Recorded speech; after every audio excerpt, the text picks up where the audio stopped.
حضرات گرامی،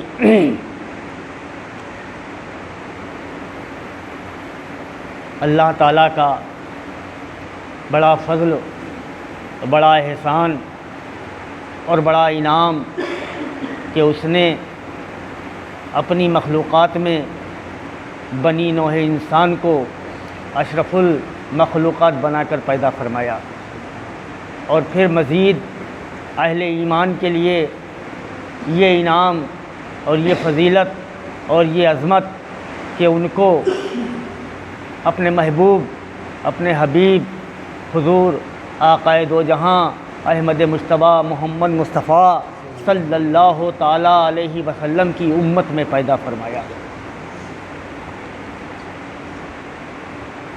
اللہ تعالیٰ نے اس کائنات کو بنانے کے لیے، اپنی تمام مخلوقات کی تخلیق کے لیے حضور نبی کریم علیہ الصلاۃ والتسلیم کی ذات اقدس کو وسیلہ بنایا۔ ارشاد ہوتا ہے کہ اے محبوب، اگر مجھے آپ کو پیدا کرنا منظور نہ ہوتا تو میں نہ زمین بناتا، نہ آسمان بناتا، نہ چاند بناتا، نہ سورج بناتا، نہ ستارے بناتا، نہ نباتات، نہ جمادات، نہ انسان، نہ جن، نہ فرشتے، نہ حور، نہ ملک، کچھ نہیں بناتا اے محبوب اگر آپ کو بھیجنا منظور نہ ہوتا۔ تو حضور نبی کریم علیہ الصلاۃ والتسلیم کا یہ صدقہ ہے اور اللہ کا یہ انعام ہے کہ ہم اس کائنات میں بطور انسان، اور انسان ہی نہیں بلکہ اشرف المخلوقات، اور اشرف المخلوقات ہی نہیں بلکہ امتی حضرت محمد مصطفیٰ صلی اللہ علیہ وسلم بن کر آئے ہیں۔ حضور نبی کریم علیہ الصلاۃ والتسلیم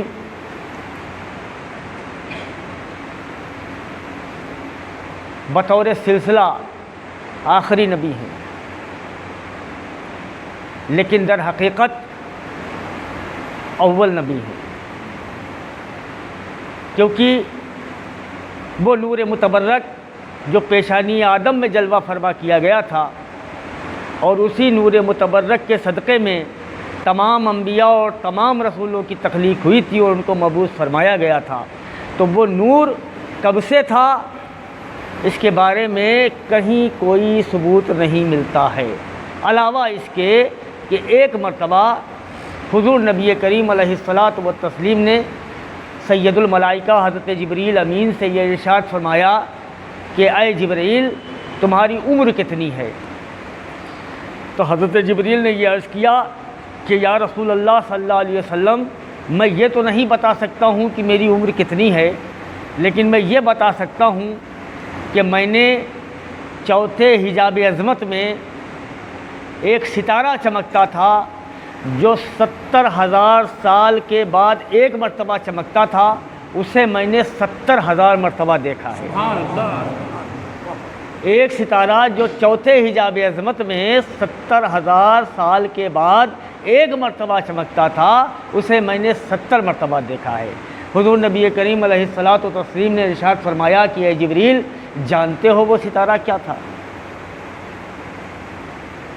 حضرت جبریل عرض کرتے ہیں کہ اللہ اور اس کا رسول بہتر جانتا ہے۔ اب اللہ اور اس کا رسول بہتر جانتا ہے، عقیدہ ہے ملائکہ کا۔ اللہ اور اس کا رسول جانتا ہے، اللہ عالم الغیب ہے اور اس نے اپنے محبوب کو علم غیب عطا فرمایا ہے۔ ملائکہ اور سید الملائکہ کا یہ عقیدہ ہے کہ اللہ اور اس کا رسول بہتر جانتا ہے، صرف اللہ نہیں، اللہ اور اس کا رسول بہتر جانتا ہے۔ یا رسول اللہ صلی اللہ علیہ وسلم، اللہ اور اس کا رسول بہتر جانتا ہے۔ حضور نبی کریم علیہ الصلاۃ والتسلیم نے ارشاد فرمایا کہ اے جبریل وہ میرا نور تھا۔ تو ٹائم کا کوئی کیلکولیشن امپاسبل، کوئی کیلکولیشن نہیں ہو سکتا ہے کہ وہ نور کب سے تھا۔ بس یوں سمجھیے کہ وہ رب کائنات جو ہمیشہ سے ہے اور ہمیشہ رہے گا، نہ اس کی ابتدا کا کوئی کیلکولیشن ہے، نہ اس کی انتہا کا کوئی کیلکولیشن ہے، اور وہ نور اسی رب کے حریم خاص میں تسبیح و تحلیل میں مشغول تھا، تو نہ اس نور کی ابتدا کا کوئی کیلکولیشن ہے، نہ انتہا کا کوئی کیلکولیشن ہے۔ تو بظاہر بطور سلسلہ تو آخر ہیں، لیکن در حقیقت اول ہیں۔ حضور نبی کریم علیہ الصلاۃ والتسلیم کی ذات اقدس کے لیے سیرت کی کتابیں لکھنے والوں نے اور سیرت پہ بیان فرمانے والوں نے، بلکہ ایک عام طریقے سے لوگوں نے سرکار کا ایک لقب ہے امی، تو اس کے معنی لیے ہیں بے پڑھے لکھے۔ امی کے معنی جو پڑھا لکھا نہ ہو۔ عربی لینگویج کے حساب سے، گرامر کے حساب سے یا ڈکشنری سے حساب کے تو یہ معنی صحیح ہیں، لیکن جب اس ذات اقدس کی عظمت، اس ذات اقدس کی بلندی، اس ذات اقدس کا مرتبہ، اس ذات اقدس کی رفعت اپنے ذہن اور اپنے تصور میں رکھیے تو یہ معنی بڑا بے ادبی کا معنی لگتا ہے، بڑا گستاخانہ معنی لگتا ہے۔ یعنی ایک بہت زبردست عقیدت کا آدمی، بہت زبردست محبت کا آدمی اس معنی کو قبول نہیں کرتا ہے، اس کا دل قبول نہیں کرتا ہے۔ بات بھی صحیح یہی ہے، بے پڑھا لکھا نہیں، اس کے معنی ہو ہی نہیں سکتے ہیں بے پڑھا لکھا۔ امی کے معنی ہوتے ہیں مکمل حقیقت کو جاننے والا، مکمل یعنی ابتدا کی بنیاد،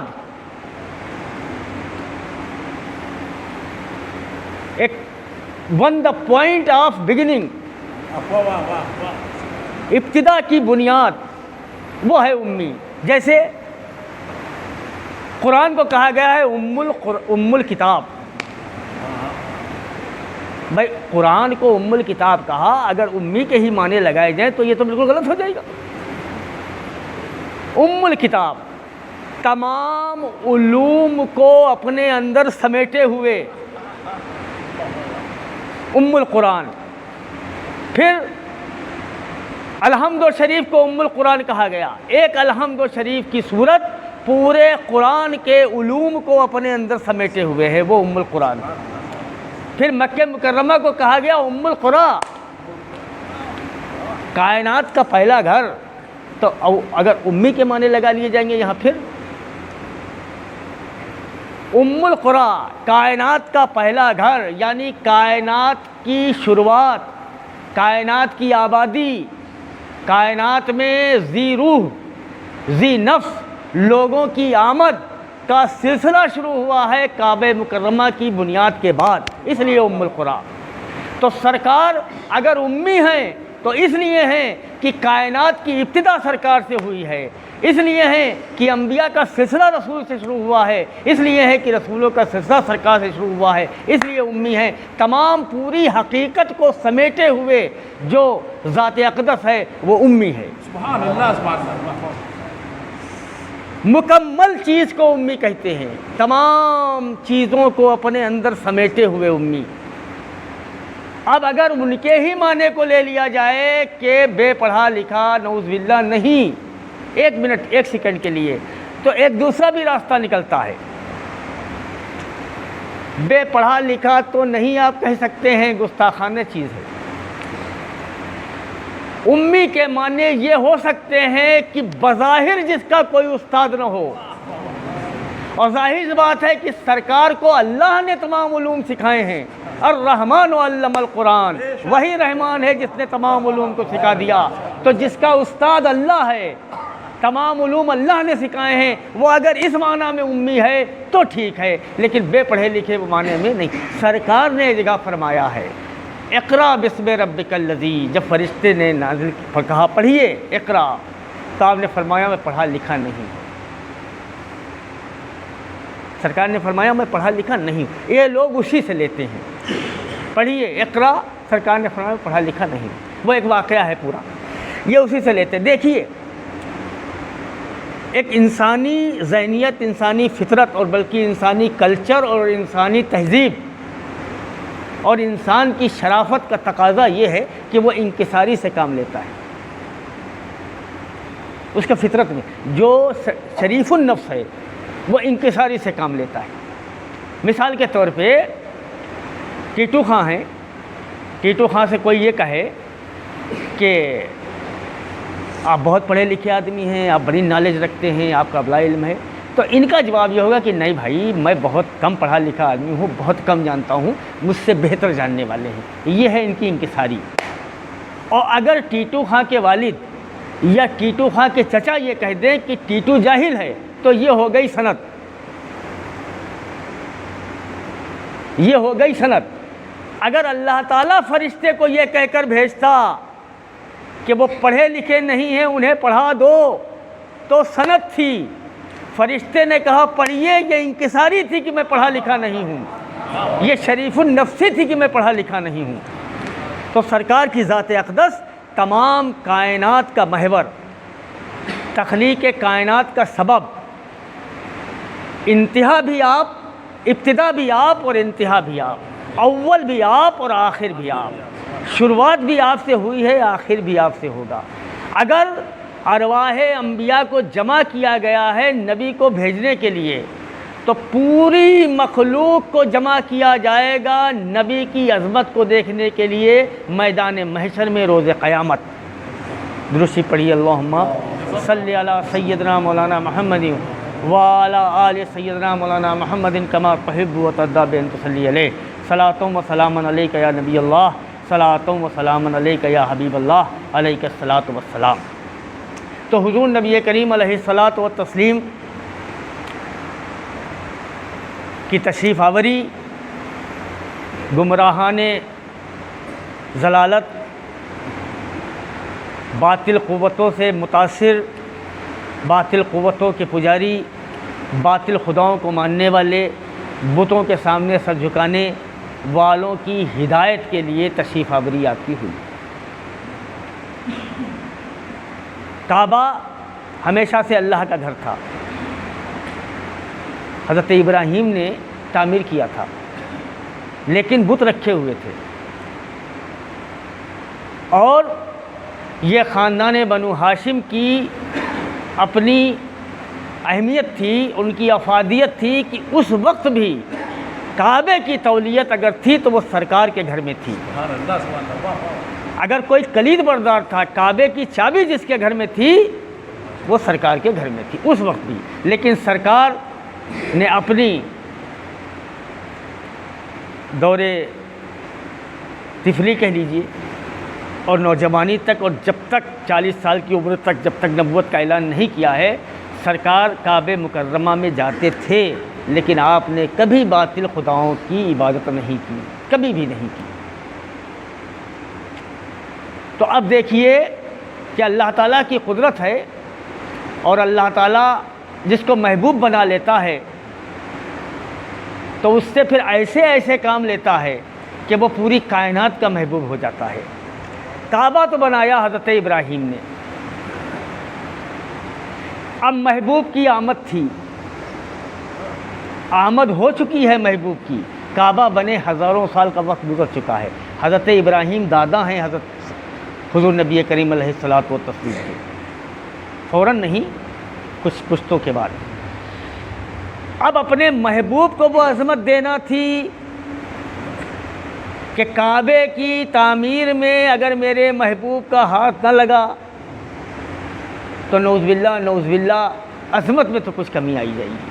تو ایک واقعہ یہ ہوا کہ بارش اتنی زیادہ ہوئی اور اتنا سیلاب زبردست طریقے سے آیا کہ کعبہ مکرمہ کی دیواریں پھٹ گئیں، شکستہ ہو گئی۔ اب اس کی تعمیر کا سلسلہ شروع ہوا، لوگوں نے ہاتھ بٹانا شروع کیا، اس میں سرکار نے بھی حصہ لیا۔ اب دیکھیے جو کعبے میں سب سے اہم چیز ہے وہ ہے حجر اسود، جس کے بارے میں ارشاد فرمایا گیا ہے کہ یہ کعبے سے حضرت جبریل لائے تھے، اور طواف وہیں سے شروع ہوتا ہے، وہ پوائنٹ ہے، وہیں سے شروع ہوتا ہے وہیں پہ ختم ہوتا ہے۔ اور اس کی اہمیت یہ ہے کہ اگر آپ اس کو بوسہ نہیں دے پائے ہیں تو اس کے سامنے کھڑے ہو کر اس کے سامنے یوں ہاتھ کریے، اور اس کے بعد اپنے ہاتھوں کو چوم لیجئے تو آپ کا رکن مکمل ہو جائے گا حج کا، ورنہ آپ ایک رکن چھوڑ دیں گے حج کا اور طواف آپ کا مکمل نہیں ہوگا۔ یہ ایک چومنے کو شرک کہتے ہیں، وہاں پتھر چوموایا جا رہا، اور پتھر نہ بھی چومو تو اشارہ کر کے چوم لو، تب حج ہوئے گا، جو سب سے بڑی عبادت نماز کے بعد۔ خیر بہرحال اب حجر اسود کی کو نصب کرنے کا وقت آ گیا۔ اب قریش مکہ میں سرداران قریش میں جنگ و جدال کی نوبت آ گئی۔ اہم چیز ہے، عظمت والی چیز ہے، میں لگاؤں گا، میں لگاؤں گا، میں لگاؤں گا۔ کافی دن تک مسئلہ چلتا رہا، حتیٰ کہ تلواریں نکلنے کی نوبت آ گئی۔ ایک دوسرے پر بڑی جنگجو قوم ہے عرب، 20 سال جنگیں چلتی تھیں، ایک دوسرے کا بدلہ، یہ وہ تو سرکار کا صدقہ اور سرکار کا فیض ہے کہ یہ امن اور یہ شانتی اور یہ سکون آپ دیکھ رہے ہیں، یہ سرکار کی نالان مبارک کا صدقہ ہے۔ سبحان اللہ، بے شک۔ تو ایک سردار نے یہ تجویز رکھی کہ دیکھیے جھگڑا مت کریے، کل حرم شریف میں یعنی کعبہ مکرمہ کے حدود میں جو شخص پہلے آئے اس کو ثالث بنا دیجئے، وہ فیصلہ کر دے گا۔ اس بات پہ سب متفق ہو گئے۔ اب اللہ کو اپنے محبوب کی عظمت بلند کرنا تھی۔ سب سے پہلے حضور نبی کریم علیہ الصلوۃ والتسلیم حرم شریف میں تشریف لے گئے۔ سبحان اللہ، سبحان اللہ۔ اب وہ وعدے کے مطابق سرکار کو دعوت دی گئی۔ اب سرکار محبوب رب العالمین ہیں، ہدایت کے لیے تشریف لائے ہیں، نور ہیں۔ سرکار نے ایک چادر بچھوائی اور اس پہ حجر اسود کو رکھا اور تمام سرداروں سے کہا کہ آپ لوگ چادر کو پکڑ لیجئے۔ سب نے چادر میں ہاتھ لگایا اور اس کو حجر اسود کی جگہ پر جہاں نصب کرنا تھا وہاں لے گئے۔ اس کے بعد سرکار نے اپنے دست اقدس سے حجر اسود اٹھایا اور نصب کر دیا۔ سردار مکہ بھی اس بات پر مطمئن ہو گئے کہ وہاں تک لے گئے ہم، اور اللہ نے اپنے محبوب سے حضرت ابراہیم کے بعد حجر اسود جو نصب فرمایا وہ اپنے محبوب کے دست اقدس سے نصب فرمایا۔ اور آج ہم جو اس کو بوسہ دیتے ہیں یا اس کی طرف اشارہ کرتے ہیں، پتھر کو نہیں کرتے ہیں، بلکہ اس لیے کرتے ہیں کہ حضور نبی کریم علیہ الصلوۃ والتسلیم نے اسے بوسہ دیا ہے، اور اس لیے کرتے ہیں کہ اس کا حضرت رسول کریم صلی اللہ علیہ وسلم کا دست اقدس سے مسوا تھا۔ درود شریف پڑھ لیجیے، اللہم صلی علی سیدنا مولانا محمد وعلی آل سیدنا مولانا محمد کما تحب و ترضی بان تصلی ہے۔ بہرحال اللہ رب العزت نے جب یہ چاہا کہ اس کے جاننے اور پہچاننے والے پیدا ہوں، تو سب سے پہلے حضرت آدم علیہ السلام کے پتلے خاکی کو تیار کیا گیا، اور پھر پیشانی آدم میں نور محمدی صلی اللہ علیہ وسلم کو جلوگر کیا گیا۔ پھر وہ نور محمدی صلی اللہ علیہ وسلم ہر دور ہر زمانے میں اصلاب طیبہ اور ارحام طاہرہ میں منتقل ہوتا ہوا حضور کے والد ماجد حضرت عبداللہ اور ان سے آپ کی والدہ ماجدہ حضرت آمنہ خاتون کے سپرد ہوا۔ حضور کی والدہ ماجدہ ارشاد فرماتی ہیں کہ جب حضور نبی کریم علیہ الصلوۃ والتسلیم پیکر بشریت میں اس عالم میں تشریف لائے تو ربیع الشریف کا مہینہ تھا، دوشنبے کا دن تھا، صبح صادق کا وقت تھا۔ تمام ملائکہ حضور نبی کریم علیہ الصلوۃ والتسلیم کے در اقدس پر صلاۃ و سلام کا نذرانہ پیش کر رہے تھے۔